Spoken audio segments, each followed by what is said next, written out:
Hello my dear friends, today will we discuss about transfer of learning. सीखने का स्थानांतरण. What is transfer of learning? Meaning, definition, types के बारे में discuss करेंगे. सबसे पहले मैं ट्रांसफर को डिफाइन करना चाहूंगी कि स्थानांतरण क्या है. किसी वस्तु को एक स्थान से हटाकर दूसरे स्थान पर रख देना या किसी व्यक्ति का एक स्थान से चलकर दूसरे स्थान पर चले जाना ही क्या कहलाता है? ट्रांसफर कहलाता है. ठीक है. लेकिन मनोविज्ञान के क्षेत्र में सीखने के संदर्भ में इसका अर्थ बिल्कुल डिफरेंट होता है. जैसे एक परिस्थिति में सीखा गया ज्ञान जब दूसरी परिस्थिति में प्रयोग किया जाए या यूजफुल हो, उपयोगी हो, तो इसे ही हम क्या कहते हैं? अधिगम स्थानांतरण कहते हैं.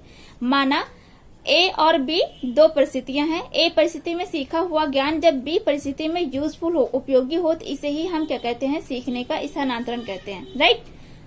मैं एग्जाम्पल देना चाहूंगी छोटे बच्चे का. जब हम छोटे बच्चे को गिनती सिखाते हैं तो बच्चा जब गिनती सीख जाता है तो उसे ही हम कहीं ऑब्जर्व करने के लिए या उसका परीक्षण करने के लिए हम उसे सिक्के देते हैं गिनने के लिए. तो वह बच्चा सीखी हुई गिनती का यूज उस सिक्के को गिनने में करता है. तो यही क्या है? ट्रांसफर ऑफ लर्निंग है. राइट. डेफिनेशन, परिभाषा सोरेनसन के अनुसार शिक्षा के स्थानांतरण के द्वारा व्यक्ति उस सीमा तक सीखता है जब तक एक परिस्थिति से प्राप्त योग्यताएं दूसरे में सहायता करती हैं. राइट. दूसरा है हिलगार्ड के अनुसार अधिगम स्थानांतरण में एक क्रिया का प्रभाव दूसरी क्रिया पर पड़ता है. ठीक. Types of transfer of learning, यानी कि इसके प्रकार कितने हैं?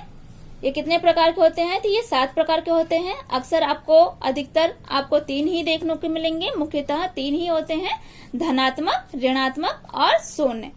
कहीं कहीं पे आपको 7 भी देखने को मिलेंगे और कहीं कहीं पे आपको 6 भी देखने को मिलेंगे. ठीक है.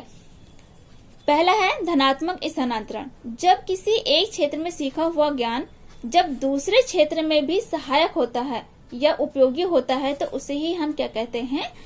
धनात्मक स्थानांतरण कहते हैं. या दूसरे शब्दों में देखें तो जब एक परिस्थिति में सीखा गया ज्ञान जब दूसरी परिस्थिति में सहायक सिद्ध होता है या उपयोगी होता है तो इसे ही हम क्या कहते हैं?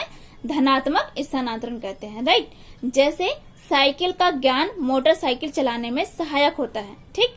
तो ये क्या है? एक धनात्मक स्थानांतरण है. और दूसरा एग्जांपल मैं देना चाहूंगी, गणित का ज्ञान भौतिक शास्त्र की संख्यात्मक समस्याओं को हल करने में सहायक. ठीक है.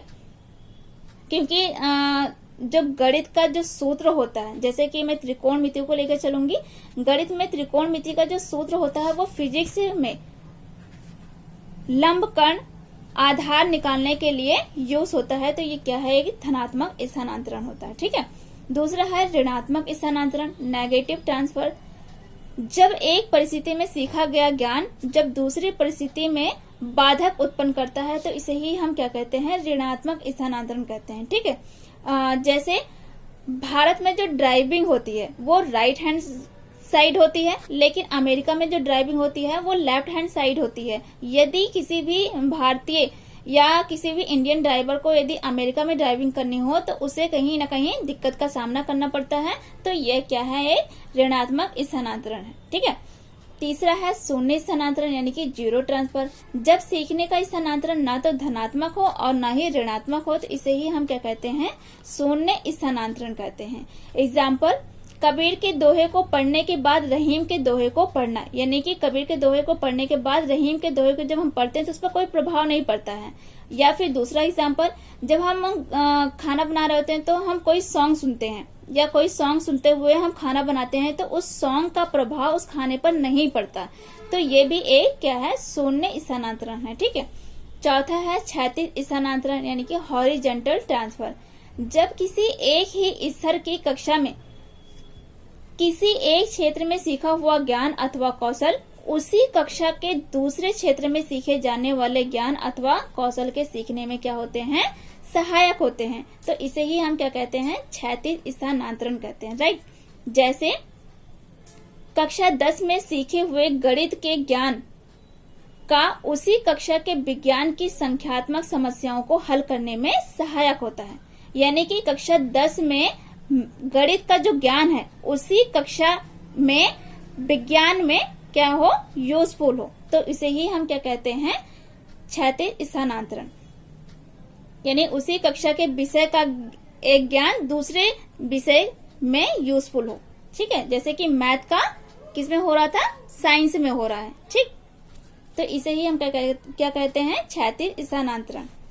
और पांचवा है लंबीय स्थानांतरण, और इसे हम उदग्र स्थानांतरण भी कहते हैं। वर्टिकल ट्रांसफर, जब किसी पूर्व कक्षा में किसी एक क्षेत्र में सीखा हुआ ज्ञान अथवा कौशल उससे आगे की कक्षा में उसी क्षेत्र में सीखे जाने वाले ज्ञान अथवा कौशल के सीखने में क्या होते हैं, सहायक होते हैं। तो इसे ही हम क्या कहते हैं, लंबीय स्थानांतरण कहते हैं। ठीक है, जैसे कक्षा 10 में सीखे जाने वाले गणित के ज्ञान अथवा कौशल का कक्षा 11 में सीखे जाने वाले गणित के ज्ञान एवं कौशल के सीखने में क्या होते हैं, सहायक होते हैं। तो इसे ही हम क्या कहते हैं, लंबीय स्थानांतरण कहते हैं। ठीक है, या फिर दूसरी तरह से हम दूसरे एग्जाम्पल के थ्रू भी इसे समझ सकते हैं। जैसे कि प्राइमरी का कोई टीचर है तो उसे जूनियर का टीचर बना देना ही क्या कहलाता है, लंबीय स्थानांतरण का एग्जाम्पल है। ठीक है, छठा है एक पक्षीय स्थानांतरण यानी कि यूनिलैटरल ट्रांसफर। जब शरीर के किसी एक अंग द्वारा सीखा हुआ कोई कौशल उसी अंग द्वारा किसी दूसरे कौशल को सीखने में क्या होता है, सहायक होता है। तो इसे ही हम क्या कहते हैं, एक पक्षीय स्थानांतरण। जैसे बाएं हाथ से कपड़ा सीने के कौशल का बाएं हाथ से ही लिखना सीखने में सहायक होता है। ठीक है, और सातवां है द्विपक्षीय स्थानांतरण, बाइलैटरल ट्रांसफर। जब शरीर के किसी एक अंग द्वारा सीखा हुआ कोई कौशल शरीर के दूसरे अंग द्वारा उसी कौशल को अन्य किसी कौशल को सीखने में क्या होता है, सहायक होता है। तो इसे ही हम क्या कहते हैं, द्विपक्षीय स्थानांतरण कहते हैं। जैसे दाएं हाथ से लिखने के कौशल का बाएं हाथ से लिखना अथवा तलवार चलाना सीखने में सहायक होता है। ठीक है, और या फिर हम यूं समझ सकते हैं कि दोनों हाथों से लिखने वाला या लिखने का जो तरीका है वो भी द्विपक्षीय स्थानांतरण कहलाता है। ठीक है, आई होप कि आपको समझ में आया होगा। Okay, thank you so much.